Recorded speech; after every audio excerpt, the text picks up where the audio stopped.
All right, back on the Jeep. Got the carburetor rebuilt, got it back together. Came out super clean. Actually, it wasn't bad inside. Got it all back together, fired right the fuck up, and then proceeded to flood out of the vent tube. So I'm gonna pull the top of this carb off and see what's going on. Since the float level seemed good before, I didn't fuck with it. I've been tapping on it, can't get her to quit flooding. So as you can tell, I'm making a mess. So I'm gonna pull the top of this carb off and see what the fuck is going on.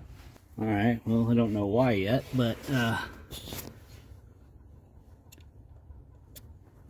rubbing on the side of the carb. So I'm gonna pull this float out and see what's going on. I don't know if I got it in there cockeyed or what. Oh, I got it in there cockeyed. There you go, there's the problem. See how smart I am? I fucked it up and figured it out. Hell yeah. Let's go back together, try this again.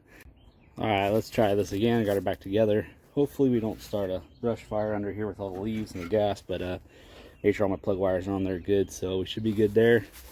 Let's fire it up. No pumpy this time. We'll be good. See if I can, I don't know if you're gonna be able to see this.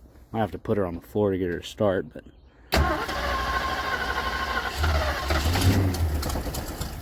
definitely gonna run a little rich for a while. Come on, baby. And oh, she's still fucking doing it. All right, shut her down. Poor stick. All right, I figured it out. I don't know how well this is gonna film, but when I noticed it was cockeyed, you know, these deals that the float, like pivot point sits in, they're slotted, right? So like, well, what's gonna keep that from just, once the float floats, what's gonna keep that from pulling up? I was like, okay, well, maybe it just smashes against the bottom of this and then it'll, you know, pivot on that thing and seal. Nope. So I don't know how well you're gonna be able to see this. See that little cage that wraps around the seat? It locks into a groove there, and then that keeps the pivot down so it can't float up. So that's why I love carburetors. You can actually figure them out. They make sense, they're mechanical, and again, I've never fucked with one of these motorcrafts before, but you know, a couple more problems, I'll probably be an expert on them. But I'm pretty confident that's the issue. So we're going back together again. Luckily the gasket's still in pretty good shape. Go back together and fire this bitch up and see how she runs. I hope. All right, I'm about a half a turn out on each idle mixture screw, and I'm about a quarter turn in on the idle. As you can tell, it's idling a little high, but I figured that's a good place to start to get some of this fuel burned down. It's blowing leaves all over the goddamn place. I can't see shit.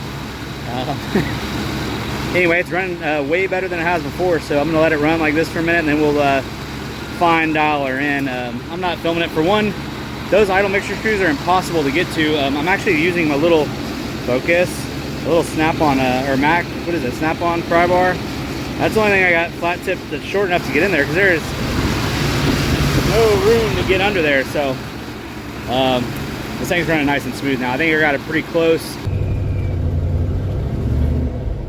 So used to Cummins stick shifts that you know, you let the clutch out and it just goes. You don't have to feather it or anything, but and I'm sure this yeah, gotta love that manual steering. All right, I'm out of the clutch there. Already running much better. Oh, feels like it's in four-wheel drive. It's yanking the steering wheel when I turn sharp like that. Hell yeah, Hot Rod AMC 304, baby. Anyway, this thing is running tits. I don't know if you saw the last video, but it wouldn't do this. So I'm pretty satisfied with this. I'm gonna call the customer, hopefully get paid, baby. So I don't know, it was 43 degrees this morning. I don't know how hot it is now, but being in this long sleeve shirt in this vehicle with no goddamn windows, it's fucking heating up quick. I did check the coolant. Coolant's good. I don't have it. Oh, I do have a temp gauge. I don't know if it's working. It is above, you know, the very lowest mark. Anyway, halfway house is hopefully the end of my Jeep Commando saga, at least for this one. I'll do another one. These things are cool as shit. But I don't know, what is that, 5 laps or so? We're good. Like I said, this thing is just, it's not driving to New Zealand or Timbuktu or anything. It's just going on a trailer and then it's getting trailered to the coast. So happy New Year. I will see y'all later. Picking up speed here a little bit. All right, see y'all.